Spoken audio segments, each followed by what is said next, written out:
Hey guys, it's Matt Young here from King Parrot.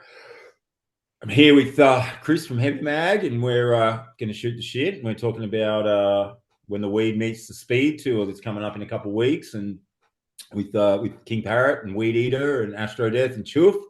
It's going to be a great time, and yeah, that's me. Welcome, brother. Good to see your smiling face again. Good to see yours, bro. So, as you say, man, the countdown is on for the When the Weed Meets the Speed tour, which kicks off at Post Desert Clubhouse on November the 6th and goes through Newcastle, Sydney, Canberra, Ballarat, Geelong, Frankston, Melbourne, and Adelaide. Finishes up in Perth on November 17th. So, have you done your stretches, mate, and your warm ups? You ready to go?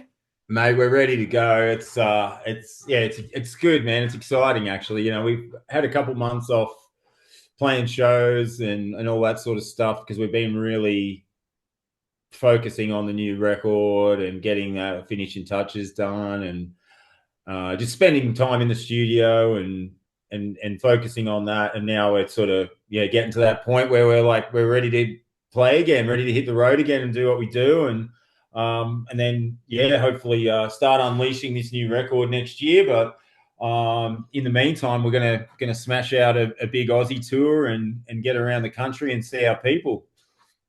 You mentioned the other bands before, but they are Weedeater from North Carolina, and you've got Australian acts Astrodeath and Choof with you. So I know you've got a lot to do with this sort of stuff. So why choose those particular bands for this tour? Well,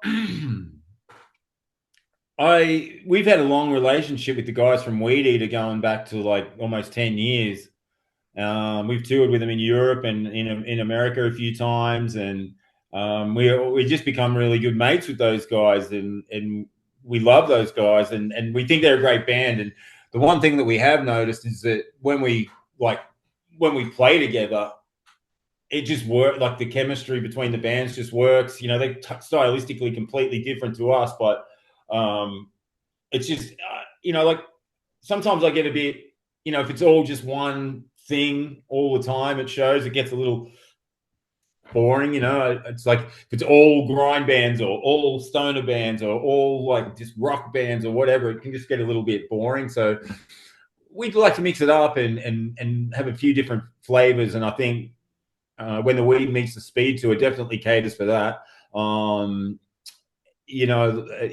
Like ourselves and Chill for the more extreme, but and Weedeater and Astrodeath are more kind of in that sludgy stoner kind of realm. But I think each band is different, is unique in its own right as well. So I think there's something there for everyone, and we've always been very passionate about bringing up and coming bands with us on tour, out on the road, and trying to support the scene as much as we possibly can. So that's why we wanted to have Astro Death and Choof as well.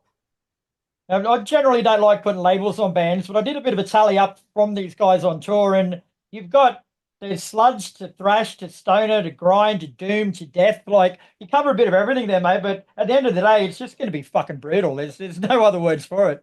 Yeah, that's it, man. I agree. It's going to be awesome, And one of the things that I'm most excited about is bringing Weedeater to places like the Gold Coast and Newcastle and Geelong and Ballarat and Frankston and places where they haven't been before, and getting to do have a little bit of time up in Queensland, a little bit of time in New South Wales, um, Canberra too. We're doing Canberra as well, and be able to sort of hang out with them in Victoria a little bit and show them some of the stuff, and have those days where it's not too much travel in between shows is something that we really wanted to do with those guys. And going by the ticket sales and everything like that, we're getting a lot of support for it. So it's great that's happening as well.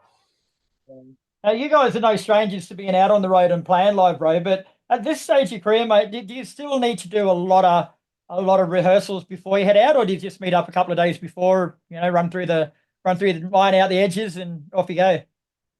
Well, like we usually jam a few days before the tour. We've been rehearsing last week and just getting everything ready. We practice at home, practice. We take it pretty seriously. Like we really want to put on the best show we possibly can, and that means practice. So Yeah, I mean, we have played a lot of shows. We have done a lot of tours, and we do, like it only takes a couple of sets for us to sort of get back in the rhythm of it all. I like to have a good couple of at least a few days before. Like, it's that fine line as well. Like, you don't want to jam too much before the tour because you don't want to blow your voice out and all that sort of thing. And but it's pretty safe to say at this point of our careers that we kind of know what we're doing.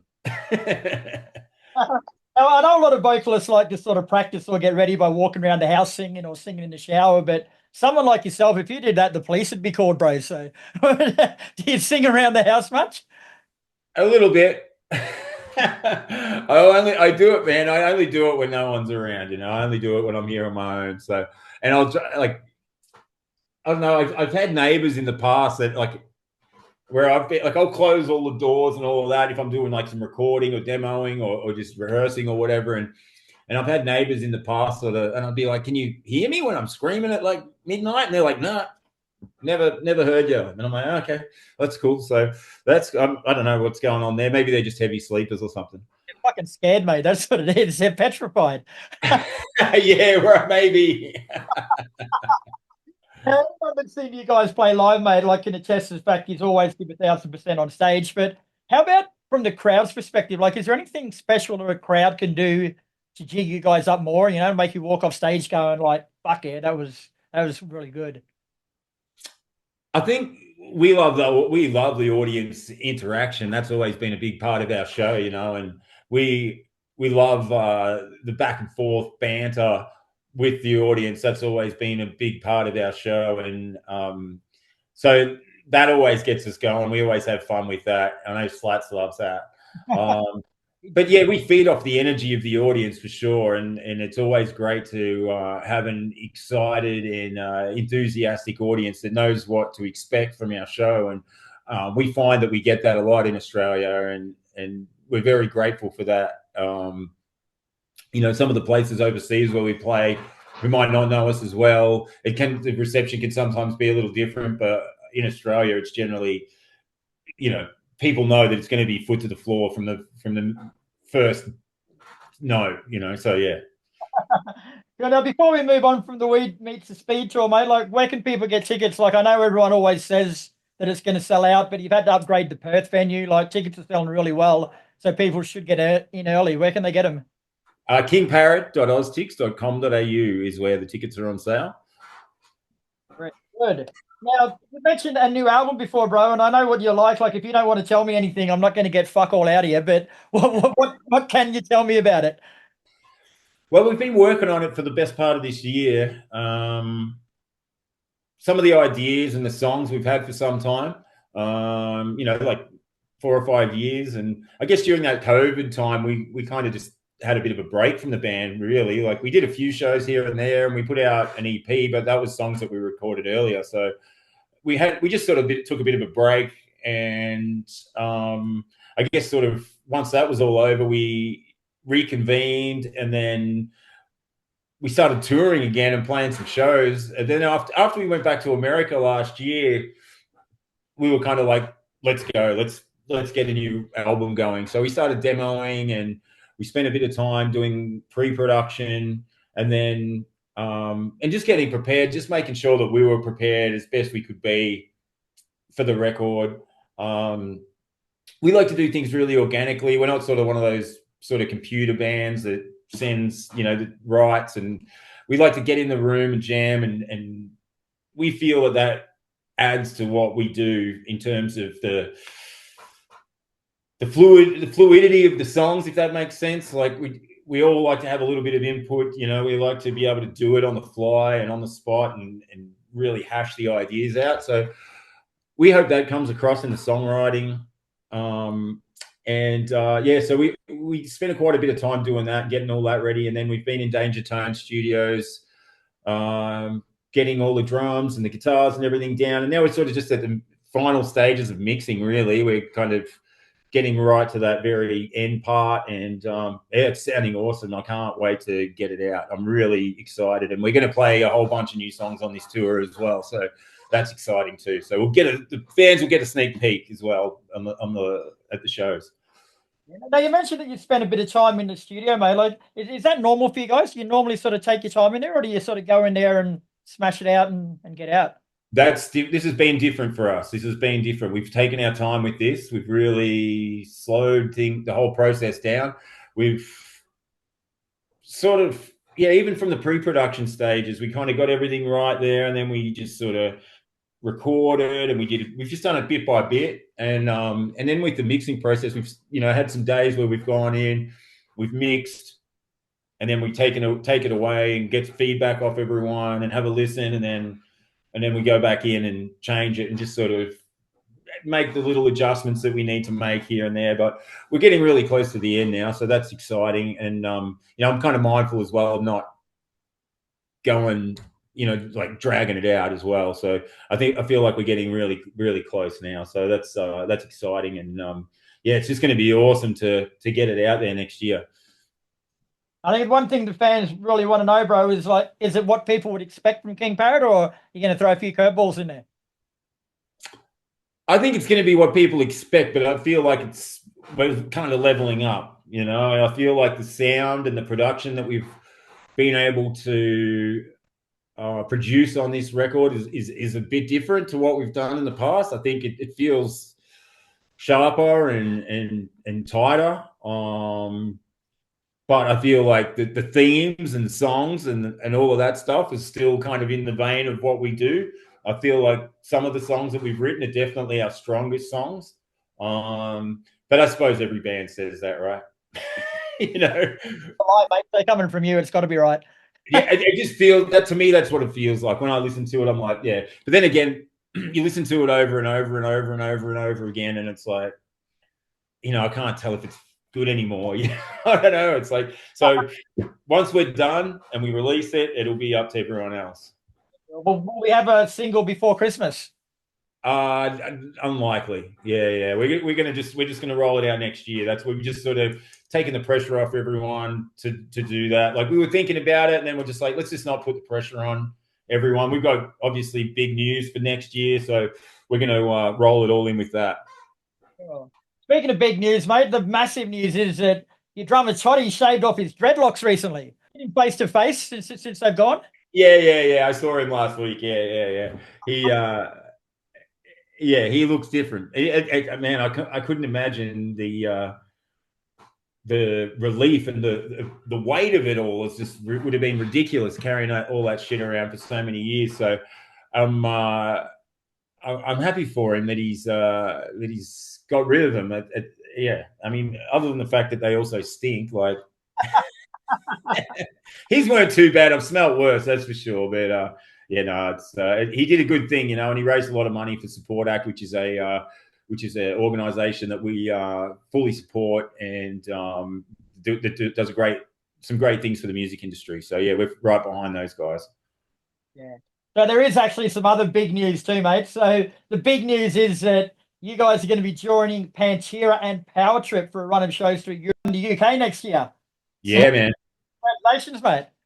Thank you very much, man. Yeah, it's like, yeah, I was saying to someone the other day, for a band like us, a band that's an uncompromising band like us, it's quite an honor to be able to tour with bands of that ilk. And I love Power Trip and Pantera have been a favorite band of mine since I was a kid. So we're just honored to have that opportunity and play some of these ridiculous venues that we're going to be playing, like playing at Wembley Arena and playing at these huge places in Germany and France and Belgium and Switzerland and Italy. And it's an honor, man. It's going to be huge. We're very, very excited, and I think it's a great way for us to kick off a new album cycle. Right? It couldn't be any better. You've obviously known about this for a little while, bro. So how hard is it to keep a secret like that? Like you'd have to tell your dog or your cat. You'd have to tell someone. Like how hard is it keeping shit like that in? Yeah. So Yeah, it's tough, man. I mean, obviously you have your trusted people in the circles and all of that you kind you know in the circles within the band and you know, so we can tell a couple of people, but it's it's tough. Yeah, it's tough. You know, it's like when you get the call and you're like, wow, you're going to be doing that. And it's like, holy shit, really? You know, it's bizarre. It's bizarre. And I just guess we're very grateful to have had the opportunity to do things like this on numerous occasions. Numerous occasions. So is it a case by now of you just picking up the phone these days and calling Phil and just saying, "Hey, bro, we're keen to tour out your way. What shows you got for us?" Yeah, yes and no.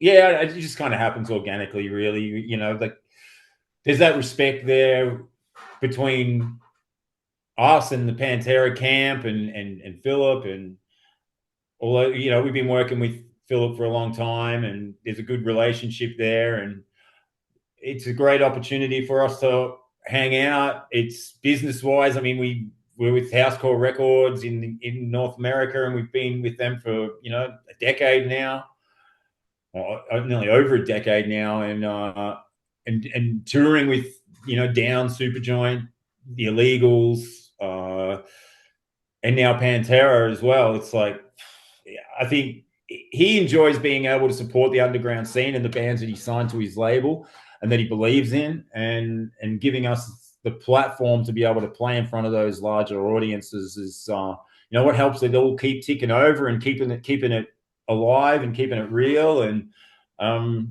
yeah, we're just you know it's pretty surreal for us to be a band like us from Australia that does our thing and have that kind of connection and respect from someone that's obviously achieved a lot in their music career and giving us the opportunity to do similar stuff and you know playing to those bigger audiences is huge. Yeah, it's ridiculous. Paul comes across as a pretty intense sort of a dude, bro. But what's he like on tour? Like, is he a practical joker? Like, is he? Because you'd see a side of him that not many people would see. Oh yeah, totally. I mean, we have a ball. We always have a ball. You know, backstage and before and after the shows and stuff, it's always a great time. It's always fun. There's always a stereo going. There's always dancing going on. There's always jokes going on. It's always fun. You know, we go out, have dinner, and do all that stuff, and it's always awesome. You know, we always have a great time, and yeah, it's just yeah, it's quite cool. You know, so yeah. And it's going to be the same lineup. It's Charlie on drums and Zach on guitar. As far as I know, yeah, yeah. I think that's the band. Back my eighth, mate. All right. Well, before I let you go, mate, we've started a new segment called Photo Bomb, which basically involves me trolling through your social media before we have a chat. And I'll pick out a couple of photos that I want you to tell me a little bit more about. Okay. Start off with this one, mate. Like, what the fuck was coming through your head and what was going through his head at that point in time? Well, that's what was going through my head. I don't even know where that was. I can't even think of where that was. It looks like it might have been a long time ago. Just judging by the hairdo and yeah, but Slats is obviously just pulling a Slats face, or he may be seeing something extracurricular in the audience. And by the look of my head, I might be looking at something strange going on in the audience too, because strange things do happen in our crowds. Okay. Believe me, Tell me the strangest thing that's happened. sexual acts in the audience by audience members just trying to like put us off, or like you know, like we've had couples in the front doing stupid stuff like of a sexually explicit nature. Definitely seen that happen. People have been. That could be what's happening in that photo, man. And you don't want to look, and Slats is like, can I jump out there? Yeah. I want to get I'm willing participant. All right, the other one I've got for you. A lot of people know this story, mate, but it never fucking chives. Tell us about the time you met the fucking Wiggles at the Arias. Well, that was that was really strange, actually. Like we were, they do this thing at the Arias where like you go, you kind of rock up, and then they take you into this limousine. They go, oh, come and jump in a limousine, and they drive you around the block and then drop you off at the red carpet. And so they did that with us, and we got out, and like all the paparazzi and the media and that are there, and they're all taking photos and stuff. And then we sort of jumped out, and they were just sort of like, "Who the fuck are these guys?" You know, like they were just sort of like, "What? Who? What?" And they just sort of put their cameras down. But then straight away, the Wiggles came in the limo after us, and we were like, "Quick, let's jump in with the Wiggles." So that's what that photo is. Wiggles know who you were? Uh, Anthony did. Yeah.